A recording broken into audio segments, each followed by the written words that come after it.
Hello बच्चों, कैसे हो आप सभी। आशा करती हूँ आप सभी स्वस्थ होंगे। चलिए आज की वर्कशीट शुरू करते हैं बेटा। आज दिनांक है 15 नवंबर 2021 और डीआई द्वारा दी गई वर्कशीट नंबर 109 हम करेंगे, जिसमें दो भाग आए हैं, भाग ए और भाग बी। ए है हमारा हिंदी की कार्यपत्रिका का भाग और बी है हमारा ईवीएस यानी आवर सराउंडिंग या हमारे आसपास जो पाठ्यपुस्तक है उसमें से। तो इसी वीडियो में आपको दोनों भाग कराए जाएंगे, बने रहिए वीडियो के अंत तक। पहले हम करते हैं 109 ए जो हिंदी की कार्यपत्रिका है कक्षा 5 के लिए। यहां साथ में आप अपना सेक्शन लिखिए, ए बी या सी जो भी आपका सेक्शन है। आज हम हमारी पाठ्यपुस्तक रिमझिम में पाठ स्वामी की दादी जो है उसी से हम आज की वर्कशीट कर रहे हैं।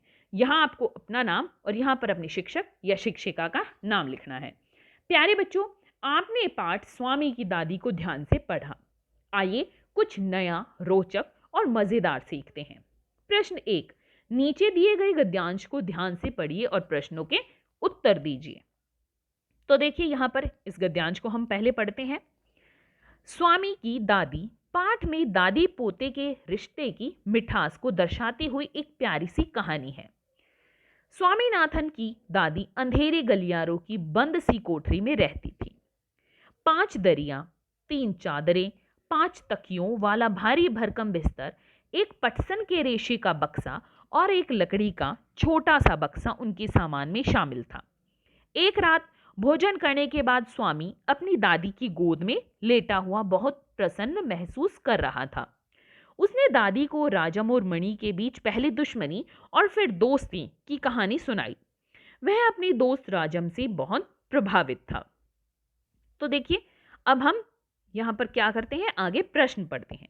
पहला प्रश्न है, पाठ स्वामी की दादी में क्या दर्शाया गया है।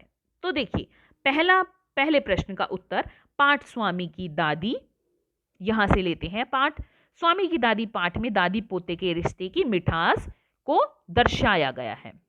मिठास को, यहां मिठास तक लेकर मिठास को दर्शाया गया है। मिठास को दर्शाया गया है। ठीक है, तो स्वामी की दादी पाठ में दादी पोते के रिश्ते की मिठास को दर्शाया गया है।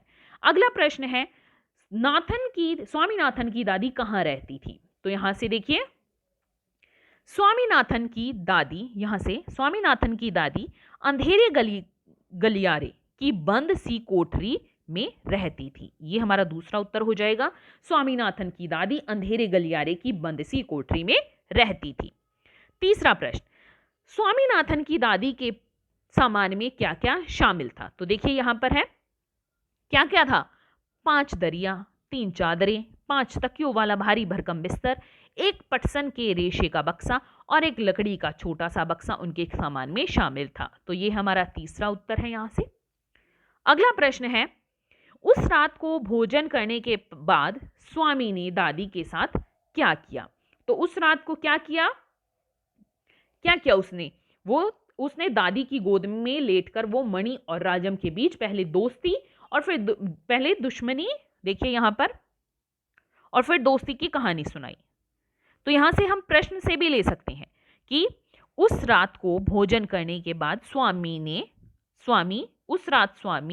यहां पर भोजन करने के बाद स्वामी, यहां देखिए, दादी को राजम और मणि की पहले दुश्मनी और फिर दोस्ती की कहानी सुनाने लगा। तो यहां पर आपको साथ में यह भी जोड़ लेना है कि भोजन करने के पश्चात स्वामी अपनी दादी की गोद में लेटा और क्या किया, दादी को राजम और मणि के बीच पहले दुश्मनी और फिर दोस्ती की कहानी सुनाने लगा। ठीक है, आगे देखिए, स्वामी अपने किस दोस्त से प्रभावित था। स्वामी अपने दोस्त राजम से प्रभावित था। देखिए यहां पर आखिरी की पंक्ति में दिया गया है, राजम से बहुत प्रभावित था। आगे है, आओ बातचीत करें। प्यारे बच्चों, साथ दिए गए चित्र को ध्यान से देखिए। आपको क्या लगता है कि चित्र में दिख रहे बच्चे क्या बातें कर रहे होंगे। अनुमान लगाकर उनके संवाद या बातचीत को ऊंची आवाज में बोलिए और अपनी कॉपी में लिखिए। तो यहां पर ये चित्र देखिए, क्या है, ऐसा लग रहा है कि ये तीनों बच्चों ने ये पौधा लगाया और इसमें पानी दे रहे हैं। हम इनके नाम रख लेते हैं, जैसे राहुल, टीना और पूजा।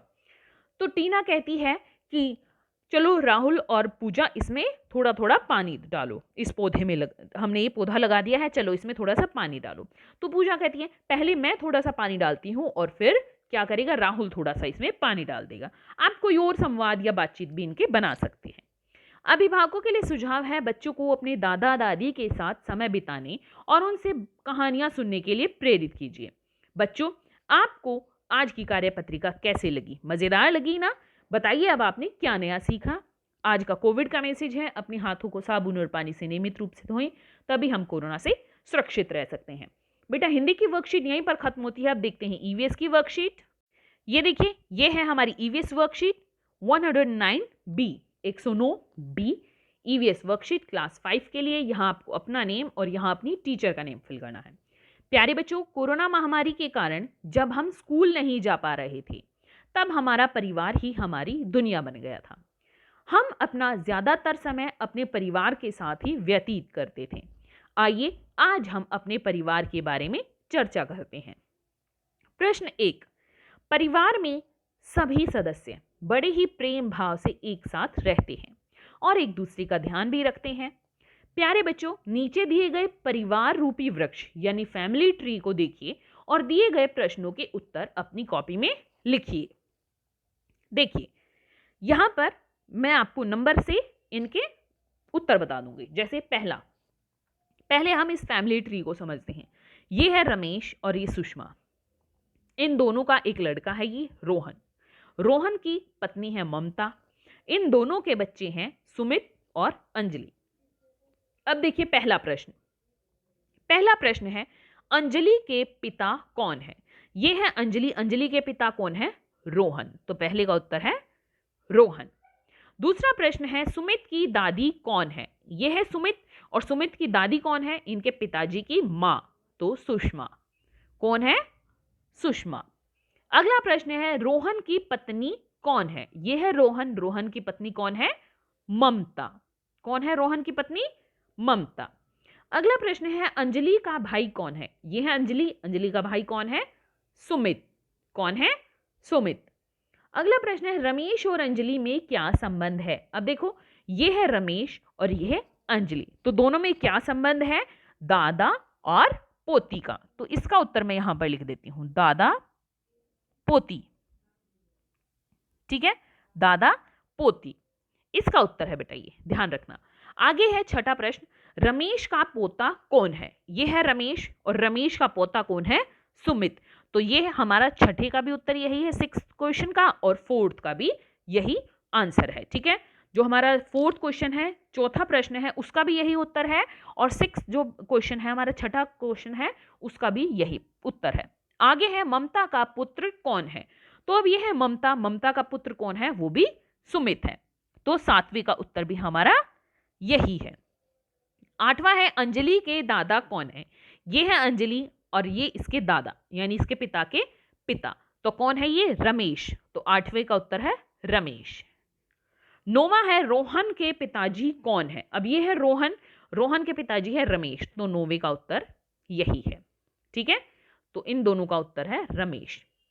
एक बार फिर से बताती हूं, अंजलि के पिता हैं रोहन। सुमित के दादी कौन है? सुमित की दादी है सुषमा। रोहन की पत्नी है ममता। चौथा है, अंजलि का भाई कौन है? सुमित। 5वां है, रमेश और अंजलि में क्या संबंध है? रमेश और अंजलि में क्या संबंध है? दादा पोती का। छठा है, रमेश का पोता कौन है? रमेश का पोता है सुमित। 7वां है, ममता का पुत्र कौन है? ममता का पुत्र भी कौन है? सुमित। 7वां उत्तर। 8वां है, अंजलि के दादा कौन है? तो ये है अंजलि। अंजलि के दादा कौन है? रमेश। तो 8वें का उत्तर रमेश। 9वां है, रोहन के पिताजी कौन है? तो ये है रोहन। रोहन के पिताजी कौन है? रमेश। तो 8वें और 9वें का उत्तर है रमेश, दूसरे का उत्तर है सुषमा, तीसरे का ममता, पहले का रोहन, और यहां पर चौथा, छठा और 7वां इनके उत्तर है, इन सभी का उत्तर एक है सुमित। ठीक है, और यहां पर एक ये 5वां उत्तर प्रश्न है, रमेश और अंजलि में क्या संबंध है? तो इसका उत्तर आएगा दादा और पोती का। आगे देखते हैं दूसरा प्रश्न। बच्चों, आपके और आपके परिवार से संबंधित कुछ प्रश्न दिए गए हैं। नीचे दिए गए हैं, इनके उत्तर अपनी कॉपी में लिखिए। पहला भाग, क्या आप में और आपके परिवार के किसी सदस्य में कोई शारीरिक समानता है? यदि हाँ तो किसके साथ? देखिए, शारीरिक समानता होती है हमारी लंबाई, हमारी आंखें, हमारी नाक, हमारा शरीर, ये इनमें से कोई भी भाग, ठीक है, हमारे शरीर का कोई भी भाग किसी से मिलता हो तो उसे हम शारीरिक समानता कहते हैं। जैसे पहला यहाँ पर जो पूछा गया खालिस्तान, मेरी लंबाई मेरे या मेरी डैश जैसी है। तो यहाँ पर आपको बताना है कि आपकी लंबाई जो है वो आपकी मेरे भाई जैसी, मेरे पिताजी जैसी या मेरी माताजी जैसी। आप यहाँ पर अपने परिवार के किसी भी सदस्य का नाम लिख सकते हैं इस तरह से कि मेरे पिताजी जैसी, मेरी माताजी जैसी, मेरे दादाजी जैसी है। अगला है मेरी नाक मेरे या मेरी डैश जैसी है। उसी तरह से यहाँ पर आपको बताना है कि आपकी नाक परिवार में किस जैसी है। मेरी आंख मेरे डैश जैसी है। फिर से बताना है कि आपकी आंख किस जैसी है। मेरे बाल मेरे डैश जैसी है। आपको यहाँ पर अपने बालों की समानता बतानी है कि किससे मिलते हैं।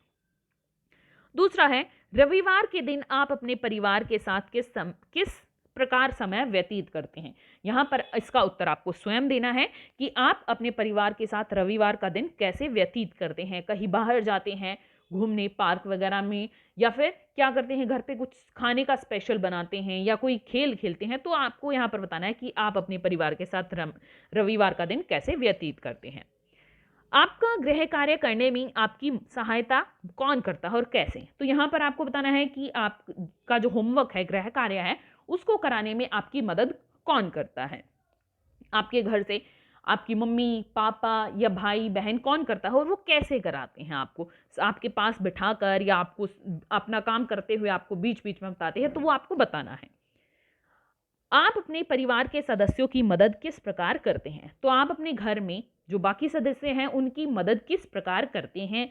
जैसे मम्मी की मदद आप किस तरह से कर सकते हैं, पापा की मदद आप किस तरह से करते हैं, अपने दादा दादी जी की मदद कैसे करते हैं, तो वो आपको यहाँ पर बताना है। क्या आपके भाई या बहन हैं? यदि हाँ तो कितने। यहाँ पर आपको बताना है कि आपके भाई या बहन हैं, अगर हैं तो कितने हैं, और नहीं तो यहाँ पर आप लिखेंगे नहीं, और हाँ लिखते हैं तो आपको बताना है कि कितने भाई बहन हैं। एक्टिविटी है अपनी कॉपी में अपने परिवार के सदस्यों के बारे में जानकारी, जैसे परिवार के सदस्यों के नाम, उनकी आयु और उनके किन्हीं दो मित्रों के नाम लिखिए। अभिभावकों के लिए सुझाव है, अपने बचपन से संबंधित अनुभव अपने बच्चों के साथ साझा करें। आज का कोविड का मैसेज है कि जब भी हम घर से बाहर जाएं हमें सोशल डिस्टेंस मेंटेन रखना चाहिए, तभी हम कोरोना को हरा सकते हैं। आज की वर्कशीट यहीं पर खत्म होती है बेटा, फिर मिलते हैं एक नई वर्कशीट के साथ। तब तक के लिए अपना ध्यान रखना। धन्यवाद।